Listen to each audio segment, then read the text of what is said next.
I worked 2 jobs for 8 years to fund my brother's law degree. But when he graduated, he sued me for Nana Rose's home, calling me a stepping stone. So I waited until court, where one sealed document I held destroyed his entire future. This is where the story truly begins, and you won't want to miss what happens. Make sure you're subscribed to see it through to the end. We're always curious. Where in the world are you all watching from today? Let us know in the comments. The smell of stale fryer grease and lemon-scented floor cleaner was the perfume of my existence. It clung to my hair, seeped into the pores of my skin, and seemed to create a permanent haze around me. I looked down at my watch, a cheap, plastic digital thing I'd bought at a drugstore 3 years ago because my good watch, the one Nana Rose had given me for my 21st birthday, had been sold to pay for Marcus's LSAT prep course. It was 4:45 p.m. I had exactly 15 minutes to close out the register, wipe down the counter at the diner, change out of my uniform in the cramped, humid employee bathroom, and sprint 4 blocks to the subway. If I missed the 5:05 train, I would be late, and being late was not an option. Not tonight. Tonight was the culmination of everything.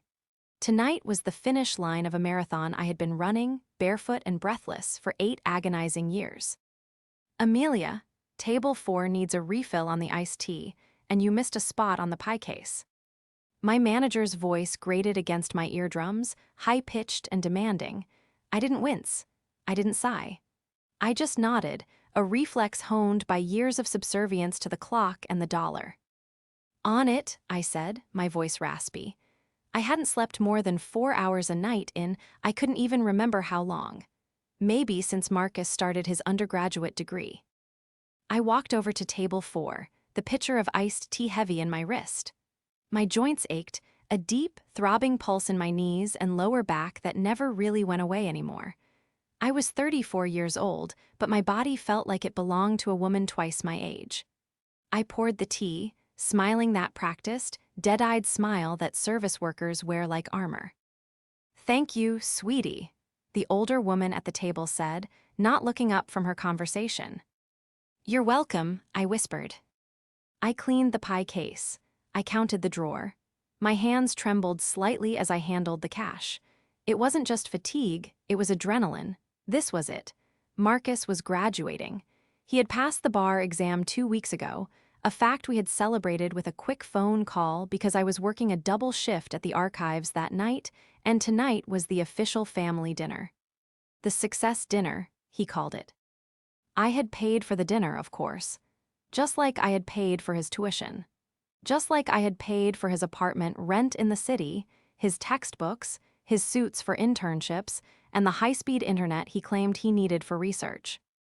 I rushed to the bathroom, peeling off the polyester uniform. Underneath, I put on the one nice dress I still owned, a navy blue wrap dress that I had worn to Nana Rose's funeral 4 years ago. It was a little loose now. I had lost weight recently, the stress of the final tuition payments eating away at my appetite. I splashed cold water on my face, trying to scrub away the exhaustion. I looked at myself in the cracked mirror. Dark circles bruised the skin under my eyes. My brown hair was pulled back in a severe bun, fraying at the edges. "It's over," I told my reflection. "After tonight, he has a job. He has a career. You can breathe, Amelia. You can finally breathe." I made the train by 30 seconds. I stood the whole way, clutching the strap of my worn-out purse.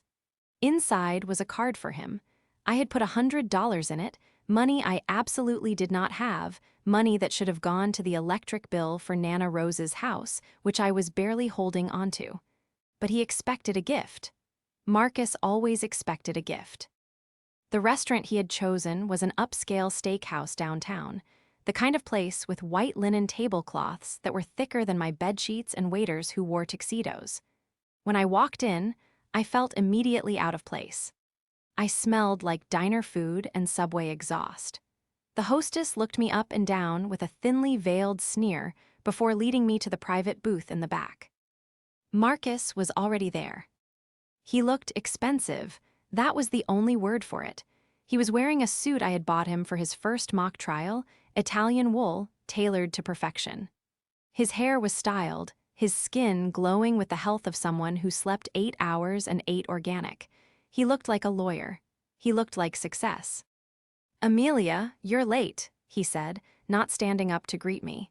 He checked his watch, a gleaming silver timepiece I had bought him when he got into law school. "The train was delayed," I lied, sliding into the booth opposite him. "You look great, Marcus. Congratulations." "Yes." "Yeah, well, someone has to look the part," he said, taking a sip of a dark amber drink. I went ahead and ordered a bottle of Cabernet, the $90 one. We're celebrating, right? My stomach clenched. $90, that was 3 shifts at the diner. "Right," I said, forcing a smile. "Celebrating." The dinner was a blur of him talking about himself. He talked about the firm that had hired him, about the corner office he was eyeing, about the idiots he had graduated with who weren't as smart as him. I just nodded and ate my bread, too anxious to order a full entree. I just wanted to get to the end. I wanted him to say, "Thank you, Amelia. I couldn't have done this without you. Now, let me help you." He didn't. Instead, when the check came, he pushed it across the table toward me without even looking at it. "I'll get the tip," he said magnanimously, pulling out a sleek leather wallet. I stared at the black leather folder containing the bill. My hand shook as I reached for my debit card. I knew it would go through, but only because I had transferred the last of the emergency fund that morning. "So," Marcus said, leaning back in the booth, swirling the last of his wine. His eyes, usually a warm brown like mine, looked strangely flat. "Hard. Now that the boring part is over, we need to talk business." "Business?" I asked, looking up. "You mean your job?" "No," he said, a small, cold smile playing on his lips. "I mean our living situation, or more specifically, the asset." "The asset?" I was confused. My brain was foggy from exhaustion. "Nana Rose's house," he said. "What about the house?" I asked, feeling a prickle of cold sweat on my neck. "I'm maintaining it. It's hard, Marcus, with the property taxes and the repairs, but now that you're working, I was hoping maybe you could contribute a little. Or maybe I could finally go back to school part-time if you helped with the bills." Marcus laughed. It wasn't a happy laugh. It was a dry, barking sound. "Go back to school? Amelia, come on, be realistic. You're 34, that ship has sailed." He reached into his briefcase, a heavy, leather bag that sat on the seat next to him, and pulled out a thick manila envelope. He slid it across the table, right over the spot where the bill had just been. "What is this?" I asked. "It's a lawsuit," he said calmly, as if he were ordering dessert. "A partition action, to be precise, and a contest of the current deed arrangement." The world seemed to tilt on its axis.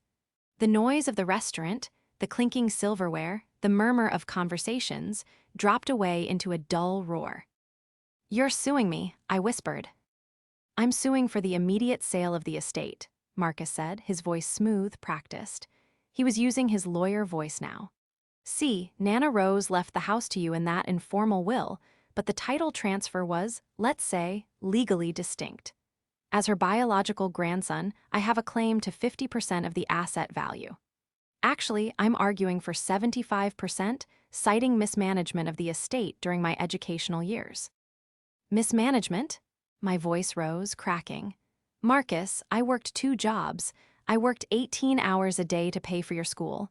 I used the money I saved for the roof repair to pay for your bar prep. I haven't bought new clothes in 4 years." He waved his hand dismissively. "That was your choice, Amelia. No one put a gun to your head. You took on the role of provider. That's what you do. It's your function." "My function?" Tears stung my eyes, hot and angry. "Look," he said, leaning forward, his face hardening. "I'm an attorney now. I'm going to be making serious money.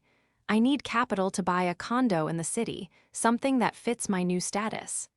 I can't have my equity tied up in that rotting old Victorian in the suburbs with you living in it like some spinster ghost." "That is my home," I said, my voice trembling.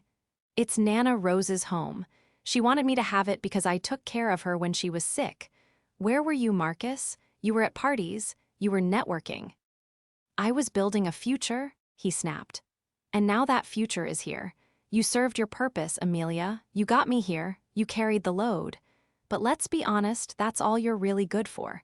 You're a beast of burden. You exist to carry us, me, the family legacy, that's it. And now I don't need carrying anymore. He stood up, buttoning his jacket. He looked down at me, and for the first time I saw him clearly. I didn't see the little brother I had piggybacked in the park. I didn't see the teenager I had helped with homework. I saw a stranger, a predator. You'll be served officially tomorrow, he said, checking his watch again. Don't fight it, Amelia. You can't afford a lawyer, and I am a lawyer. Just sign the settlement I'm offering. You get 10% of the sale. It's enough to get you a rental somewhere appropriate. He turned and walked away. He didn't look back. I sat there, frozen. The envelope lay on the table like a bomb.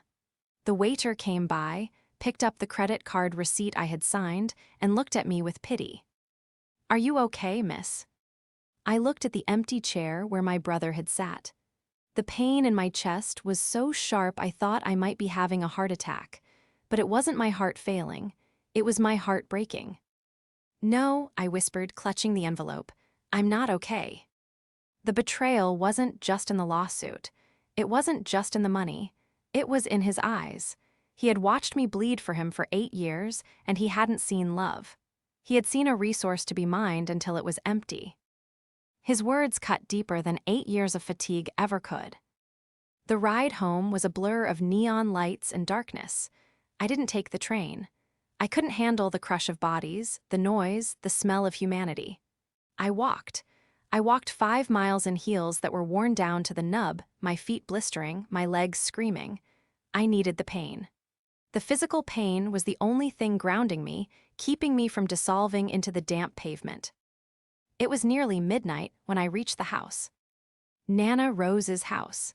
It was a sprawling, creaky Victorian that sat on a hill overlooking the older part of town. The paint was peeling. I hadn't been able to afford a painter since 2019, and the porch sagged on the left side. But it was beautiful. It was the only place in the world that had ever felt safe. I unlocked the heavy oak door and stepped into the foyer. The smell hit me instantly, lavender and old paper. Nana Rose's smell. She had been gone 4 years, but the house held on to her. It held on to her in the dust motes dancing in the moonlight, in the groaning of the floorboards, in the silence that felt like a held breath. I didn't turn on the lights. I navigated by memory, walking into the kitchen where I had fed Marcus breakfast every morning before school, where I had sat with Nana Rose as she withered away from cancer, holding her hand while Marcus was away at a critical summer internship I had paid for. I sat at the kitchen table, the same table where I had balanced my checkbook 1,000 times, crying over cents that wouldn't add up. I placed the manila envelope in the center of the wood. My hands were shaking so badly I could barely open the clasp. I pulled out the documents. Superior Court of the State, Civil Division, Marcus J. Thorne versus Amelia R. Thorne, complaint for partition by sale. The legal jargon was dense, intentionally intimidating. Even though I wasn't a lawyer, I had spent years reading contracts for the archives, deciphering old deeds and wills. I understood enough. He was claiming that Nana Rose's will, which had been a holographic will, handwritten and witnessed by neighbors, was ambiguous regarding the title.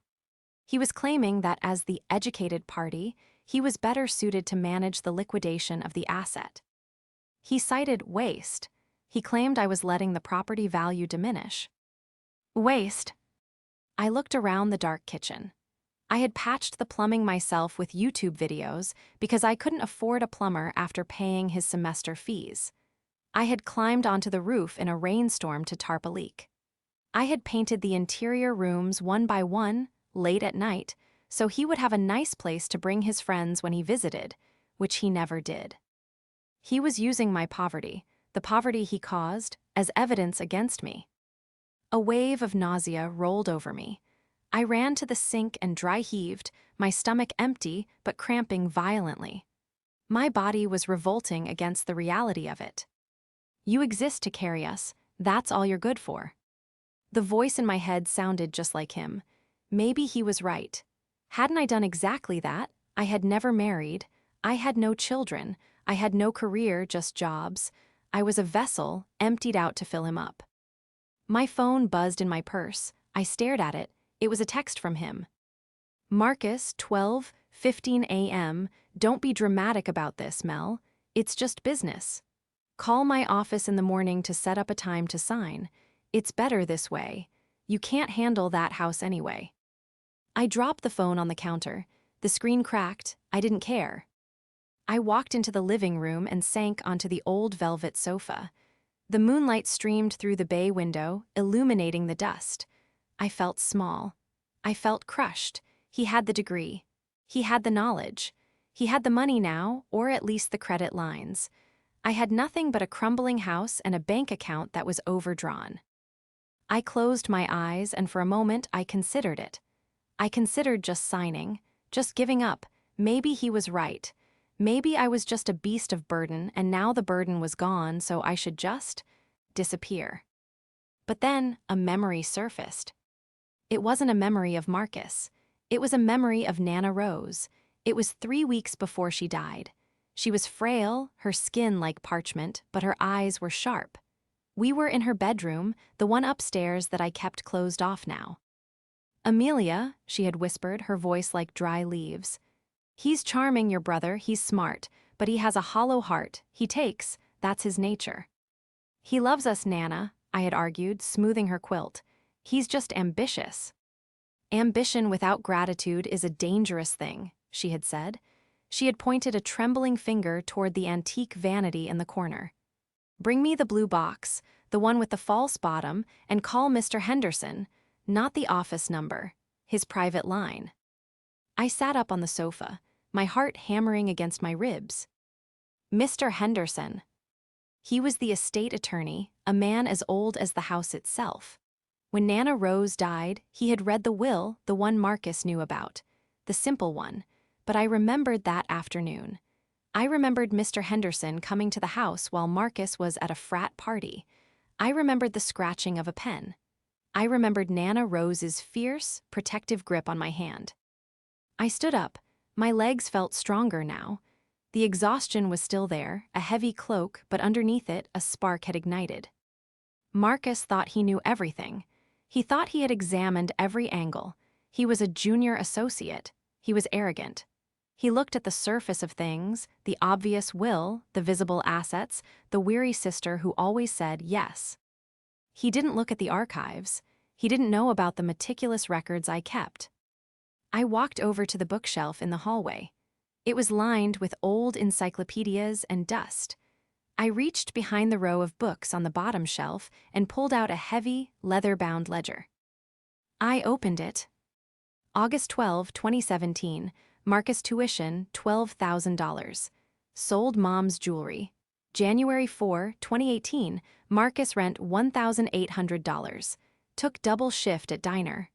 May 10, 2019, Marcus bar prep deposit, $2,500.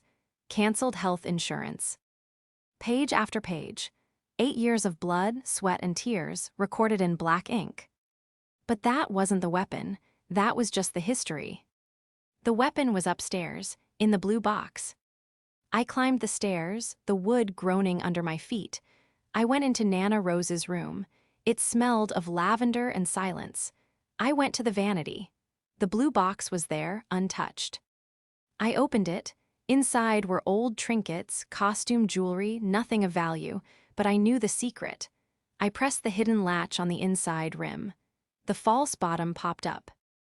There it was, a single, folded document, sealed with Mr. Henderson's wax stamp. To be opened only in the event of a legal challenge to the estate. I held the envelope to my chest. I didn't open it. I knew what it was generally, but I didn't need to read the specifics yet. I just needed to know it existed. Marcus had called me a beast of burden. He had said I existed only to carry him. He was about to learn that when you overload a beast of burden, sometimes it doesn't collapse. Sometimes it kicks. I walked back downstairs, picked up my cracked phone, and dialed a number I hadn't called in 4 years. It was late, but I knew he would be awake. He was an insomniac, just like Nana Rose. Hello, a gravelly, tired voice answered. Mr. Henderson, I said, my voice steady for the first time that night. It's Amelia Thorne, Nana Rose's granddaughter. Amelia, the old man said, There was a long silence on the other end of the line. Then, a low, dry chuckle. Do you have the box? I have it, I said, clutching the blue box. Good, dreaming of his condo and his corner office. But they had forgotten one crucial thing, and every line of exhaustion etched into my face. I hadn't slept. I had sat in the wingback chair in the living room, watching the dust motes dance in the shafts of light, holding the blue box like a holy relic. Crashed, the hard drive fried, all his outlines for torts and contracts gone. He needed a new MacBook Pro, the top-of-the-line model, and he needed it now or he would fail his midterms. I didn't have the money. I had $300 in my checking account, earmarked for the heating oil delivery. Amelia, please, he had begged. I can't use the library computers. They're too slow and the library closes at midnight. I need to study until 4 a.m. This is my future. This is our future. When I'm a wall where Nana Rose's portrait hung, and definitely remove that hideous carpeting on the stairs. That runner is hand-woven, I said, my voice shaking. Nana brought it from the old country. Vanessa finally looked at me. Her eyes were ice blue, cold and flat. She smiled, but it didn't reach her eyes. His finger on his handkerchief with a grimace. This place is a mausoleum, Amelia. You're living in a grave. We're doing you a favor, really. With your share of the sale, you can get a nice lit TLE apartment, something manageable, something that doesn't require maintenance you can't afford. I have married. He was getting married, and I was hearing about it while standing in my bathrobe, being told I was being evicted from my own home. Congratulations, I said. The word tasted like ash. Thank you, Vanessa said, flashing a ring that caught the light, a diamond the size of a grape. It's going to be a mass, the need to liquidate this asset quickly. I can't have my credit tied up in a non-performing property. A non-performing property, I repeated. It's our home, Marcus. It's where you grew up. It was a house, he corrected. Now it's an asset, and I need my equity. I've sent the settlement offer to your email. Sign it by Friday. I want to embarrass the family. Exactly, he said, mistaking my sarcasm for submission. I knew you'd see reason. Come on, Ness, let's go. It smells like old soup in here. They turned and walked out. I watched them go. I watched my brother, the boy whose scraped knees I had bandaged, whose tears I had wiped, whose lies I had covered, walk away with a stranger who viewed my sanctuary as a project. He wasn't just my brother anymore. He was the antagonist. He had been twisted by a world that valued clean lines over history and equity over loyalty. He was influenced by Vanessa. Yes, her entitlement fed his own, but the rot was inside him. It had been there all along, waiting for the right climate to bloom. He thought I was weak. He thought I was the beast of burden, dumb and compliant. He didn't know about the archivist. He didn't know that I had been watching, listening, and recording. And he certainly didn't know about the meeting I had scheduled for 10:00 a.m. with Mr. Henderson. He was planning a wedding, I was planning a funeral, his. Mr. Henderson's office had not changed in 30 years. It was located in a brick building downtown, sandwiched between a bakery and a shoe repair shop. The waiting room smelled of pipe tobacco and peppermint. When I walked in, clutching the blue box against my chest, the secretary, a woman named Mrs. Higgins who had been there since I was a child, gave me a grim nod. He's expecting you, Amelia. Go on in. Mr. Henderson was sitting behind a massive mahogany desk that was piled high with files. He looked older than I remembered, his skin translucent like onion skin, but his eyes behind his wire-rimmed glasses were sharp and alert. Amelia, he said, not rising, his hips were bad, but gesturing to the leather chair opposite him. Sit. You look like you've gone 12 rounds with a heavyweight. I feel like it, I said, sinking into the chair. He came by this morning with his fiancée. They're planning to gut the house. He wants me out in weeks.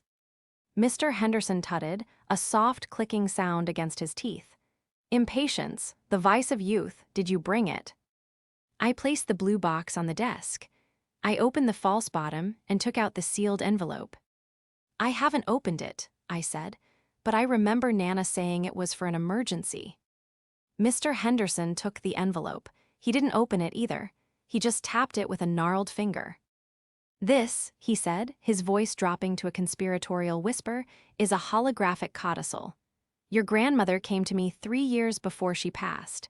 She was worried. She saw things, Amelia. Mothers always do. She saw how Marcus looked at things, not for what they were, but for what they were worth. She saw how you worked yourself to the bone while he bought designer shoes. She never said anything to me, I whispered. She didn't want to hurt you, he said. She knew you loved him. She knew you would give him the shirt off your back, so she protected you from yourself. This document essentially states that the primary will, the one leaving the house to you informally, is the binding intent. But it adds a no-contest clause, also known as an in terrorem clause. What does that mean? It means, Mr. Henderson smiled, a slow, shark-like smile, that if any beneficiary challenges the distribution of the estate or attempts to sue another beneficiary regarding the estate's assets, they forfeit their entire share. If Marcus sues you for the house, he loses his claim to anything. The house becomes 100% yours, legally and irrevocably, and he gets nothing, not a dime. I stared at the envelope. So, if I show him this, he'll stop. Mr. Henderson shook his head slowly. No, Amelia. If you show him this now, he will claim it's a forgery. He will drag it out in probate for years. He will drain your resources until you have to sell the house just to pay legal fees. That is his strategy, attrition. So what do I do? You let him sue, Mr. Henderson said. You let him stand up in open court on the record and formally demand the partition. You let him testify that he is contesting the will. You let him trigger the trap himself. Once he has sworn under oath that he is challenging the estate, then we present the codicil. At that point, the act is done. The clause is activated. There is no takebacks. A cold chill ran down my spine. It was a gamble. It required nerves of steel. But there's something else, I said, my mind racing. Marcus said he needs the money for a down payment. He said he wants to buy a brownstone, but something felt off. He was too desperate. Too aggressive. Desperation is a powerful motivator, Mr. Henderson agreed. Perhaps you should find out why he is so desperate. Knowledge is power, Amelia. You are the archivist, aren't you? Find the records. I left the office with a photocopy of the codicil. The original stayed in Mr. Henderson's safe, and a new sense of purpose. I wasn't just a victim anymore. I was a hunter. I went straight to the public library. The internet at the house was too slow, and I couldn't risk Marcus seeing my search history if he somehow had access to the account. I sat at a terminal in the back corner and began to dig. I started with the obvious: social media. Vanessa's profile was public. It was a curated feed of luxury, trips to Aspen, dinners at Michelin-star restaurants, and photos of her and Marcus. Power couple lawyer life. I looked closer at the photos. In one from 3 months ago, Marcus was wearing a watch, a Patek Philippe. I quickly Googled the model. Retail price, $45,000. I did the math.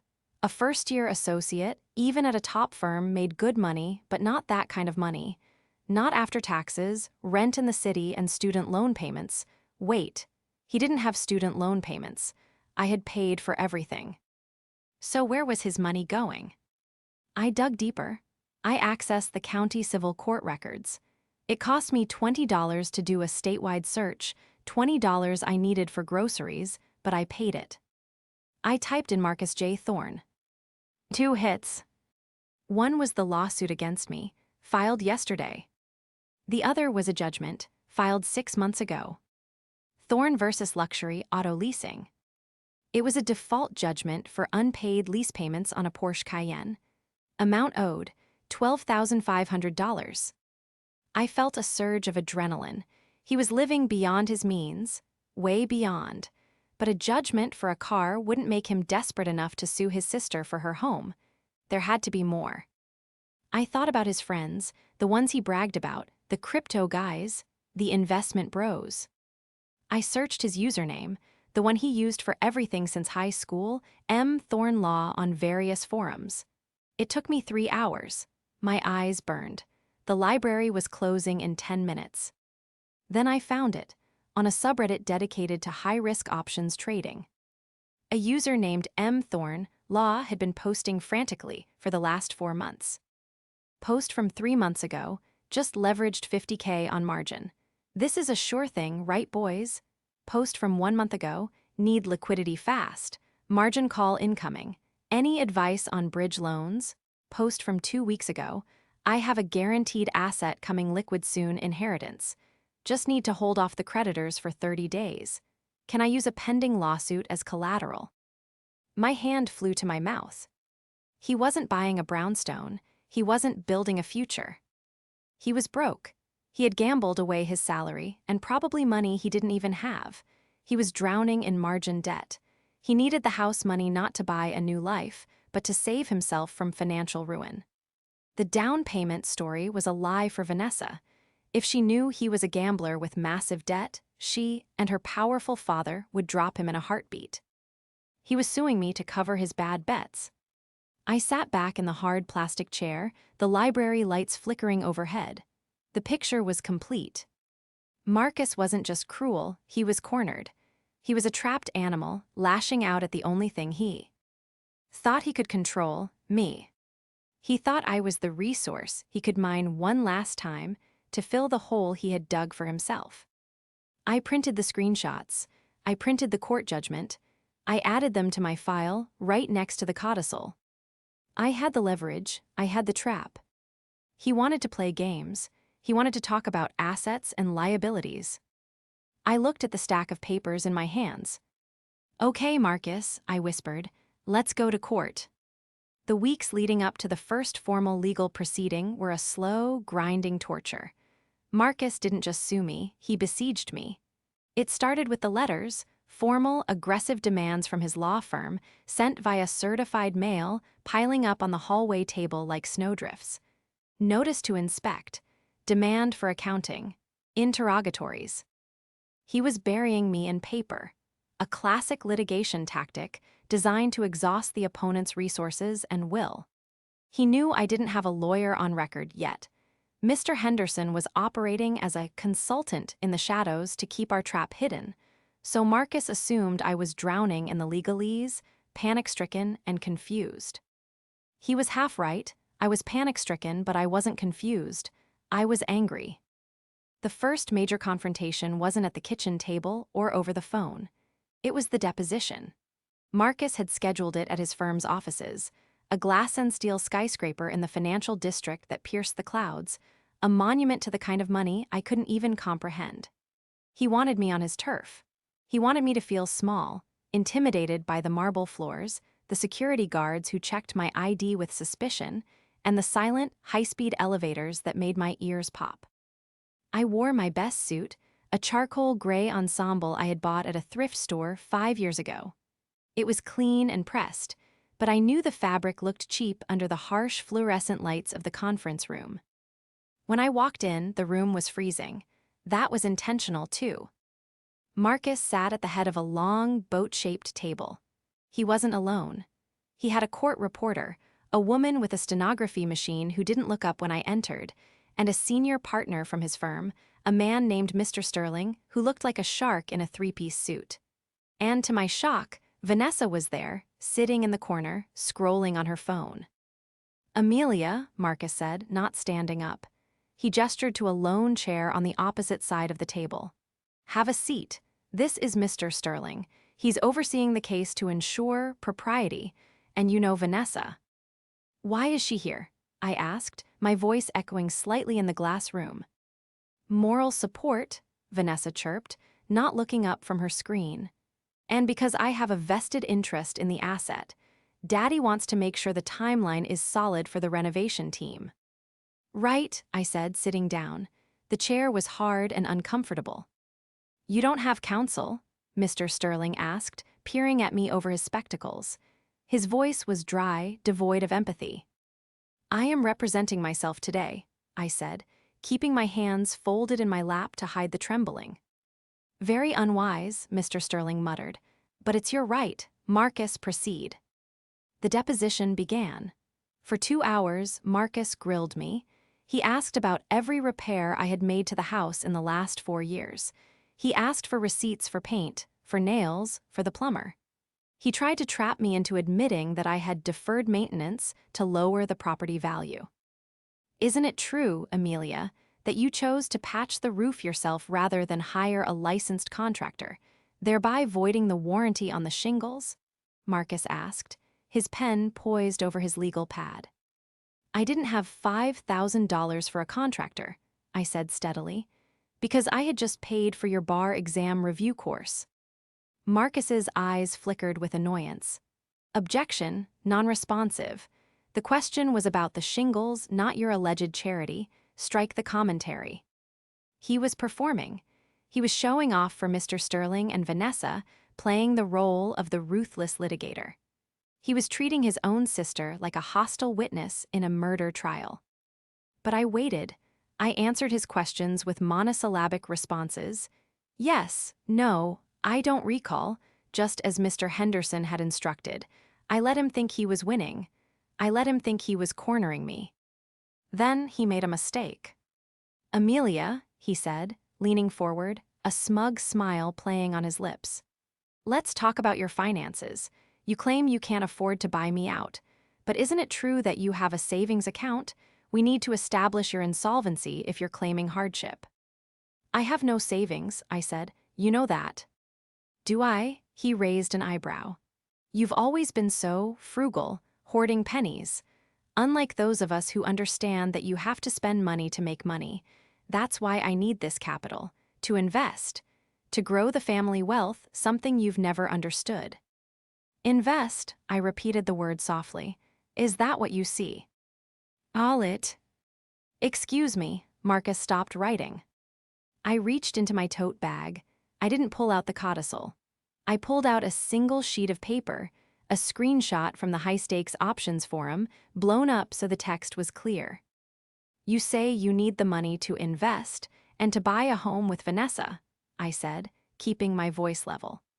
But Mr. Sterling, does the firm have a policy regarding associates who carry 6-figure gambling debts on margin accounts?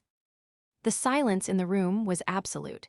It was the kind of silence that happens after a gunshot. Marcus went pale, not just white-gray. The blood drained from his face so fast I thought he might faint. Vanessa looked up, frowning. What did she say? Mr. Sterling turned his head slowly to look at Marcus. Marcus, what is she talking about? She's lying, Marcus stammered. His composure shattered instantly. The slick lawyer facade cracked, revealing the panicked boy underneath. She's crazy. She's desperate. This is relevant to nothing. Objection, harassment. I have the logs, Marcus, I said, pushing the paper across the sleek table. Username M. Thornlaw, you posted 3 weeks ago. Need liquidity fast. Margin call incoming. You owe $80,000 to a brokerage firm, and you have a judgment against you for a Porsche Cayenne. I turned to Vanessa. He isn't buying a brownstone, Vanessa. He's trying to sell Nana Rose's house to pay off his bookie essentially. He's broke. Vanessa stood up, her phone clattering to the table. She looked at the paper, then at Marcus. Her expression wasn't one of betrayal, it was one of disgust. Marcus, she said, her voice sharp. Is this true? Daddy said he ran a background check, but he didn't check. Read it. It's out of context, Marcus yelled, standing up so abruptly his chair tipped over. It was a simulated trading account. It was for research, for a case. For a case? Mr. Sterling picked up the paper, adjusting his glasses. He read the posts. He looked at the timestamps. He looked at Marcus with a gaze that could peel paint. This timestamp is 3:00 a.m. on a Tuesday. You were supposed to be drafting the briefs for the Kensington merger. I was, Marcus pleaded, sweat beading on his forehead. I was taking a break. Sir, please, my sister is vindictive. She's trying to sabotage my career because she's jealous. She's a waitress. She doesn't understand high finance. I understand that you're suing me to cover your losses, I said, standing up. My legs felt steady. I understand that you called me a beast of burden, but beasts of burden have strong backs, Marcus, and we have long memories. Get out, Marcus screamed, pointing at the door. Get out of my office. I'll see you in court. I'll take everything. I'll leave you homeless. You'll be on the street. Marcus, sit down, Mr. Sterling barked. I gathered my things. I didn't look back at Vanessa, who was staring at Marcus like he was a cockroach she had found in her salad. I didn't look at Mr. Sterling. I looked at my brother one last time. Yes, I said calmly, I'll see you in court. I walked out of the glass room, past the security guards, and into the elevator. When the doors closed, I didn't cry. I leaned my head against the cool metal wall and exhaled. I had drawn first blood, I had exposed his motive, but I knew this wasn't the end. A cornered animal is dangerous, but a cornered animal that has been humiliated in front of its pack is lethal. He wouldn't stop now. He couldn't. He had to destroy me, or he was finished. The aftermath of the deposition was like the retreat of the tide before a tsunami. For 3 days, there was silence. No emails, no letters. Then the wave hit. It started with a phone call at the diner. It was my manager, looking pale and uncomfortable. Amelia, she said, pulling me into the back office. I don't know how to tell you this, but we got a call from the health department and the labor board. Someone filed an anonymous complaint claiming you were stealing tips and handling food without gloves while sick. What? I gasped. I've never stolen a dime, and I wash my hands until they bleed. I know, she said, her eyes watering. I know you, but they have to investigate. Corporate is spooked. They want me to suspend you pending the investigation. Suspend me, my knees buckled. I need this job. I have the legal fees, the house. I'm so sorry, she whispered. It came from a law firm's number initially, though they claimed to be a concerned citizen. Amelia, who are you fighting? I walked out of the diner, my apron in my hand, the midday sun blinding me. He was attacking my livelihood. He was trying to starve me out before the trial. When I got home, the power was off. I called the electric company. There was a request to disconnect service, the operator said. The request came from a Mr. Marcus Thorne, who claimed to be the executor of the estate and stated the property W. As vacant. It's not vacant, I screamed into the phone, standing in my dark hallway. I live here. I'm sorry, ma'am, but with the conflicting claims on the deed, we have to flag the account. You'll need to come in person with proof of residency and pay a reconnection fee. I sat on the floor in the dark. He was dismantling my life, piece by piece. He wasn't just trying to win a lawsuit, he was trying to erase me. He wanted me broken, destitute, and begging him for mercy so I would sign the settlement. But he had made a fatal miscalculation. He assumed that pressure would make me crack. He forgot that pressure is also what creates diamonds. I didn't call him, I didn't beg. Instead, I lit candles, the ones Nana Rose used to light for her saints, and I went to work. I spent the next 2 weeks living like a ghost in my own home.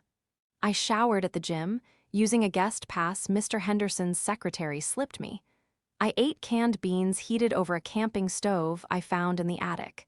And every day, I met with Mr. Henderson. We were building the fortress. He will try to expedite the trial, Mr. Henderson said, pacing his office. He needs the money now. The margin calls are likely coming in daily. He's probably borrowing from loan sharks or maxing out credit cards to keep Vanessa happy. We need to be ready. I found more, I said, laying a new stack of documents on his desk. Since I was suspended, I had nothing but time. I had gone back to the archives of my own life. I dug through boxes in the basement I hadn't touched in a decade. What is this? Mr. Henderson asked. Letters, I said, from Nana Rose to her sister in Ireland. I had found a bundle of airmail envelopes, tied with blue ribbon.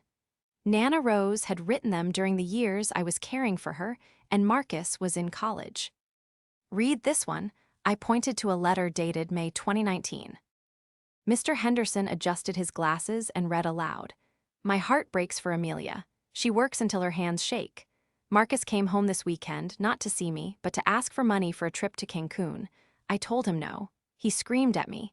He told me I was a useless old woman and that he couldn't wait until I was gone so he could liquidate this dump. Amelia doesn't know. She defends him, but I know. That is why I am going to see Mr. Henderson on Tuesday. Mr. Henderson looked up, his eyes wide. This establishes intent. This proves the codicil wasn't just a whim, it was a direct response to his abuse and greed. It solidifies the no contest clause as a protective measure. It proves he's always been this way, I said, my voice hard. He didn't just lose his way, he never had a way. Meanwhile, the cracks in Marcus's world were widening. I saw it on social media. Vanessa had stopped posting photos of him. Her status had changed to "it's complicated." Then, 3 days before the trial, I got a text. Marcus, 11:45 p.m. You think you're smart? You think ruining my reputation with Vanessa is a win? You just made it worse for yourself. Now I don't just need the money, I need revenge. I'm going to destroy you in court. I'm going to make sure you owe me money by the time this is over. He was unhinged, he was terrified. The final piece of preparation came the night before the trial. Mr. Henderson came to the house. He carried a briefcase that looked heavier than usual. The judge assigned to the case is Judge Alastair Vance, Mr. Henderson said, sitting at my kitchen table by candlelight. Is he fair? He's strict, Mr. Henderson said. He hates theatrics, he hates waste, and he despises familial ingratitude. I knew him 40 years ago. He's a man who values the written word. He placed the original codicil on the table. The wax seal was still unbroken. Tomorrow, he said, Marcus will present his case. He will call you to the stand. He will try to paint you as a squatter, a leech. He will lie. You must remain silent. You must let him spin his web until he is fully entangled. And then, Mr. Henderson patted the document, we ask him the question, and we end him. I looked at the document. It was just a piece of paper, but it was also a sword. I'm ready, I said. And I was. The fear was gone. The sadness was gone. All that was left was a cold, crystalline clarity. I had sacrificed my youth for him. I had sacrificed my dreams for him. I would not sacrifice my home. The next morning, I woke up before dawn. I dressed in the navy blue dress, the one I wore to the graduation dinner, the one I wore to Nana's funeral. It hung loosely on my frame now. I pulled my hair back. I put on the watch Nana gave me, the one I had bought back from the pawn shop 3 days ago using the last of my grocery money. I walked out of the house. I locked the door. I'll be back, I whispered to the peeling paint and the sagging porch. And when I come back, you'll be safe. I took the bus to the courthouse. The sky was gray and heavy with rain as I ascended the marble. E-steps, I saw Marcus. He was standing near the pillars, smoking a cigarette, a habit he said he detested. He looked haggard. His suit was rumpled. His eyes were red-rimmed. He was alone. Vanessa was nowhere to be seen. Mr. Sterling was there, looking impatient and checking his phone. Marcus saw me. He threw the cigarette down and crushed it under his expensive Italian heel. He didn't say a word. He just glared, a look of pure, unadulterated hatred. I didn't look away. I walked past him, my head high, the sound of my cheap heels echoing on the stone like a war drum. We entered courtroom 4B. The bailiff opened the heavy wooden doors. The room smelled of old wood and justice. Mr. Henderson was already there at the defendant's table, arranging his files with slow, deliberate movements. He looked up and winked, a tiny, imperceptible twitch of his eyelid. I sat down beside him. All rise, the bailiff bellowed. Judge Vance entered. He was a mountain of a man with a shock of white hair and a face carved from granite. He sat down, adjusted his robes, and looked over his spectacles at us. Case number 49204, he rumbled. Thorne versus Thorne. Counsel, are we ready to proceed? Marcus stood up. Ready for the plaintiff, Your Honor. His voice was strong, but I could hear the tremor underneath. Ready for the defendant, Your Honor, Mr. Henderson said, his voice like gravel. Very well, the judge said, opening statements. Marcus walked to the center of the room. He turned to face the judge, his back to me. He began to speak, weaving a tapestry of lies about his rightful inheritance, his sentimental attachment to the home, and his sister's gross mismanagement of the estate. He was articulate, he was persuasive, he was lying. I watched him, and for the first time in my life, I didn't see my brother. I didn't see family. I saw the defendant, and I was the prosecution. The air in the courtroom was stagnant, heavy with the scent of floor wax and the dull hum of the ventilation system. It felt less like a hall of justice and more like an operating theater where my life was about to be dissected. Marcus took the stand first. He walked with that confident, long-strided gait he had perfected, the walk of a man who believes the ground exists solely to support his feet. He buttoned his suit jacket, smoothed his tie, and smiled at Judge Vance, a smile that was respectful, humble, and entirely manufactured. Mr. Thorne, his lawyer, Mr. Sterling, began, pacing slowly before the witness box.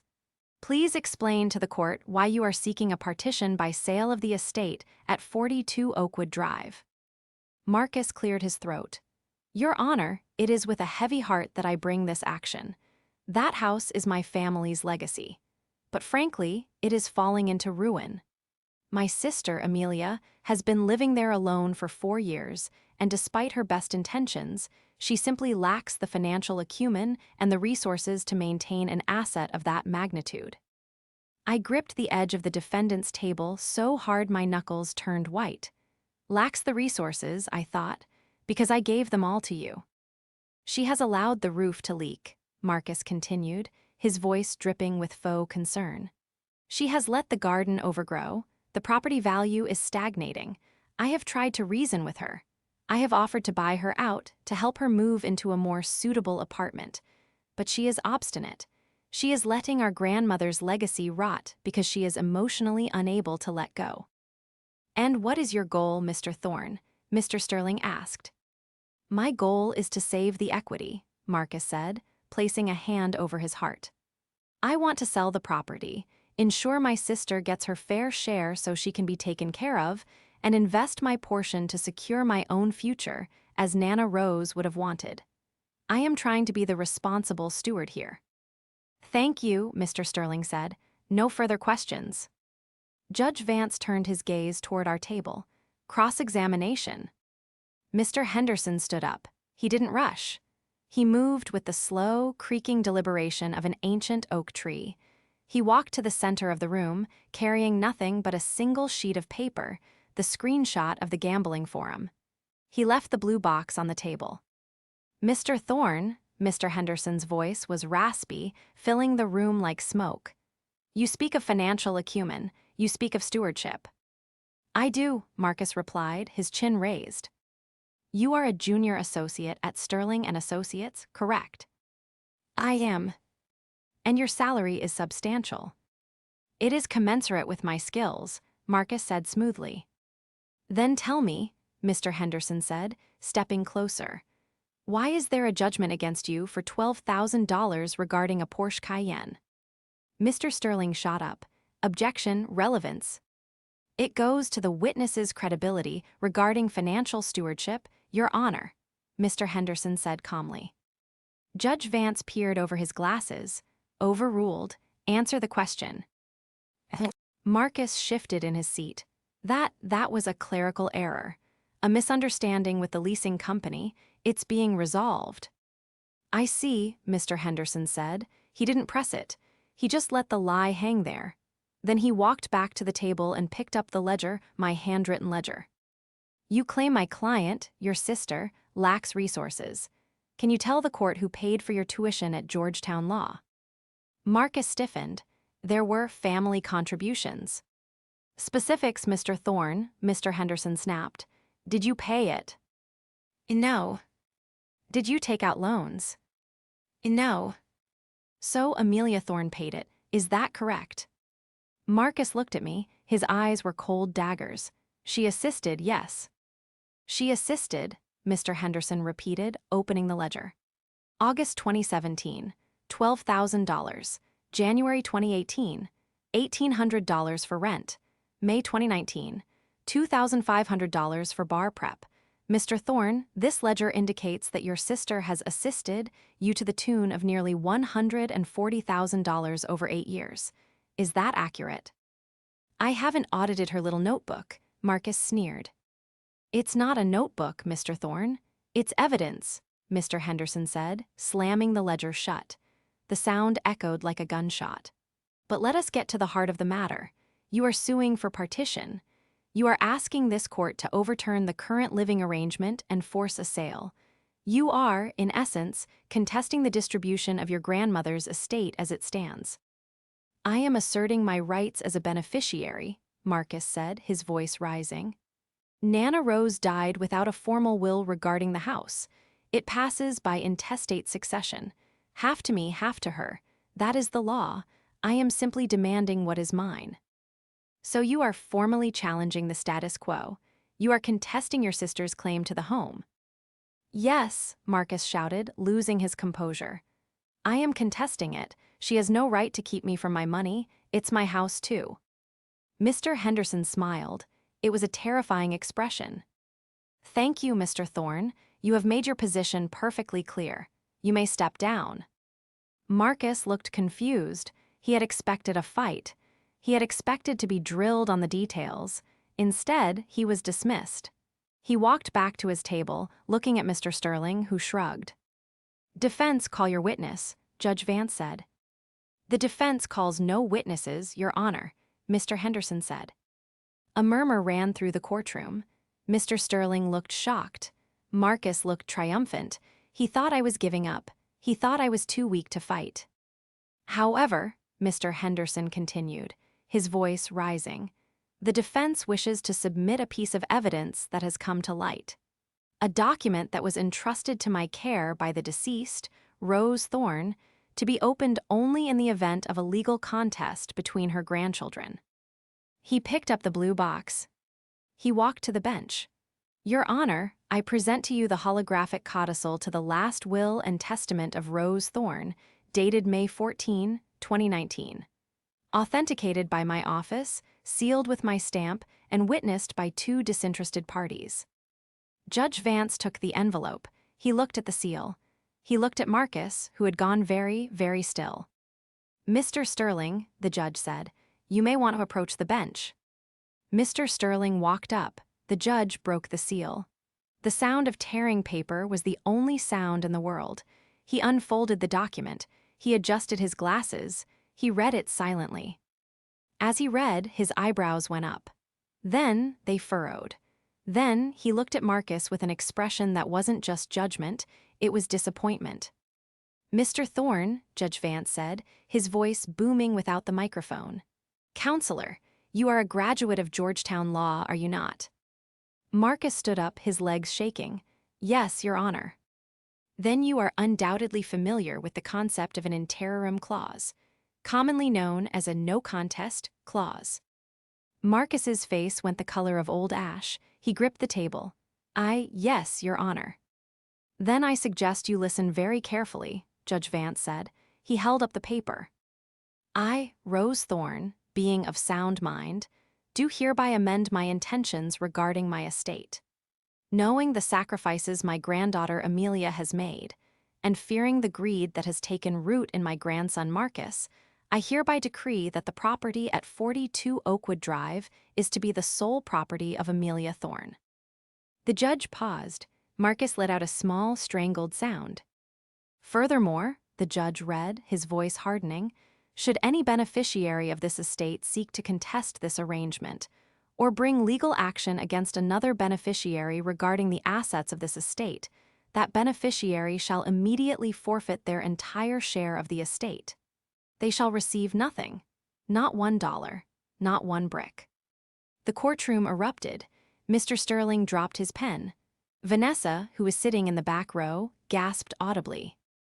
I sat there, ears streaming down my face. Nana Rose, she had known. She had seen him for what he was, even when I refused to. She had reached out from the grave to protect me. Order, Judge Vance banged his gavel. Order in this court. He looked at Marcus, who was now swaying on his feet. Mr. Thorne, you just stood under oath and confirmed repeatedly that you are contesting the distribution of this estate. You have filed a partition action.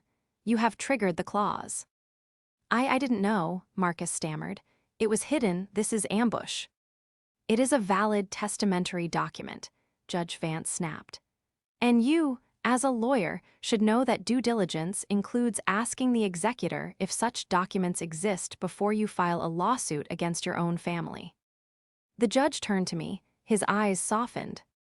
Amelia Thorne, under the terms of this codicil, which I find to be valid and binding, you are the sole owner of the property.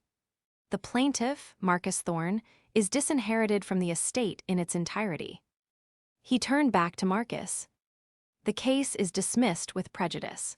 And Mr. Thorne, I will be forwarding the transcript of these proceedings to the State Bar Ethics Committee.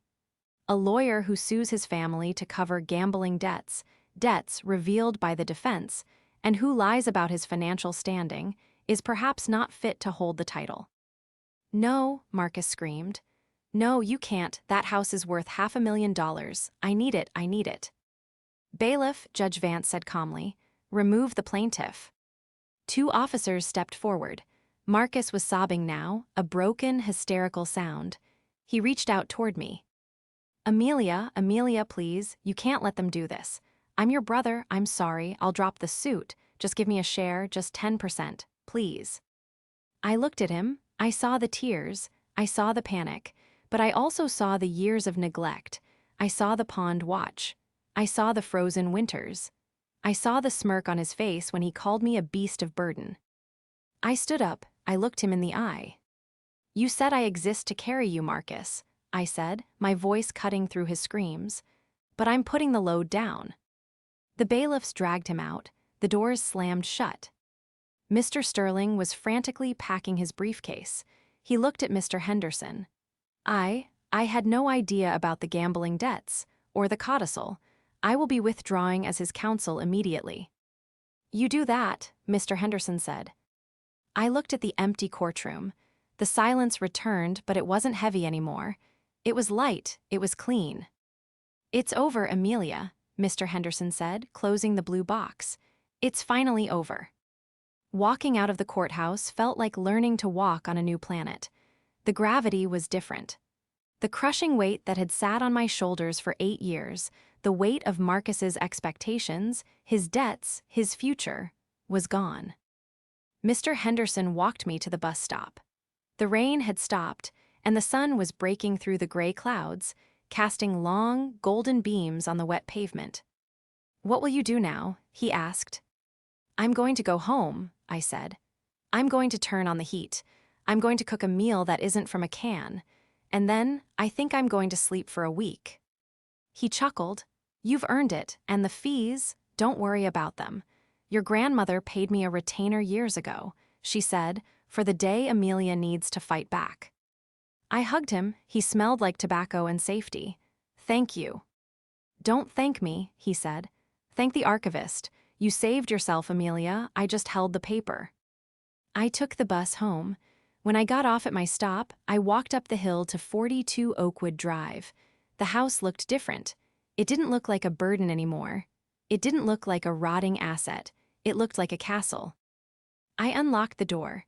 The silence inside wasn't lonely, it was peaceful. I went to the kitchen. I made tea. I sat at the table where Marcus had thrown the lawsuit at me. My phone buzzed. It was a text from an unknown number. Please, I have nowhere to go. Vanessa dumped me.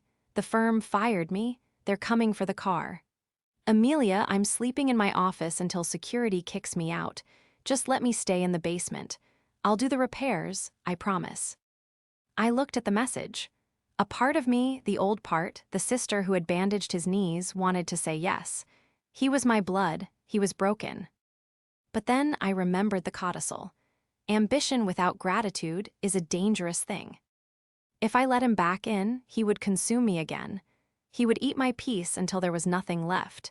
He didn't want a sister, he wanted a host. I typed a reply. You have a law degree, Marcus. Use it to file for bankruptcy. Do not contact me again. I blocked the number. I put the phone down. I picked up the ledger, the record of my sacrifice. I walked to the fireplace in the living room. I struck a match.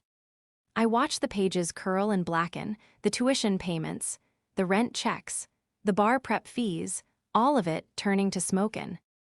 Rising up the chimney. I wasn't an archivist of pain anymore. The record was closed. I went to the window and looked out at the garden. It was overgrown, yes. There were weeds, but there were also roses, Nana Rose's roses, struggling to bloom beneath the thorns. I would prune them, I would clear the weeds, I would paint the walls, I would go back to school, maybe for history, maybe for library science. I was 34. My life wasn't over, it was just beginning. I was no longer the foundation for someone else's skyscraper. I was the architect of my own home.